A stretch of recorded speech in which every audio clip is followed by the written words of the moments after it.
Puis aux États-Unis, premier foyer mondial de la pandémie, les partisans du déconfinement sont nombreux. Quelques 22 millions d'Américains sont au chômage. Les manifestations se multiplient donc dans plusieurs États pour demander la liberté de déplacement pour travailler. Une requête soutenue par Donald Trump lui-même. Retour sur la situation dans ce récit de Alaa Abnadi.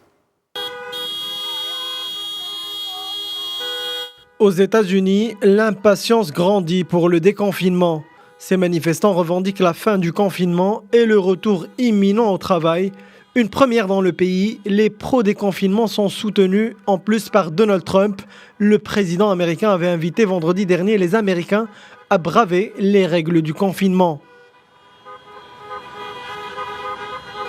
Libérer le Michigan, libérer le Minnesota, libérer la Virginie, sauver le formidable deuxième amendement. Il est assiégé.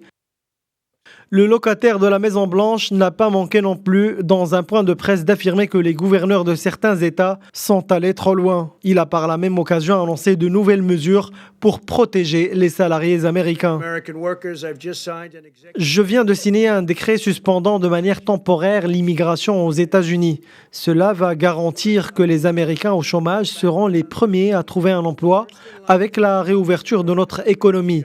Cette mesure va aussi préserver les ressources du système de santé pour les patients américains.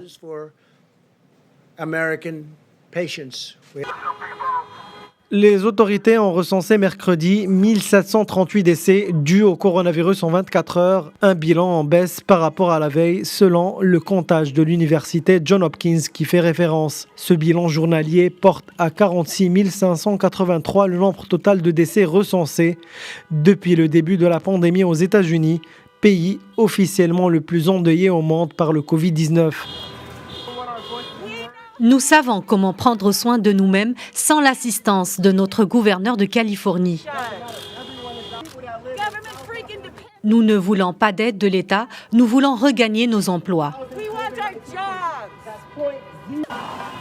En dépit de ces chiffres et de la situation dramatique dans les hôpitaux de certaines régions particulièrement touchées, le président américain Donald Trump a jugé la semaine dernière qu'il était temps de faire redémarrer l'Amérique. Il a toutefois laissé chacun des gouverneurs prendre la décision selon la gravité de l'épidémie dans son État. Certains États ont rapidement commencé à relâcher les règles de distanciation, une situation qui inquiète et ne fait pas l'unanimité.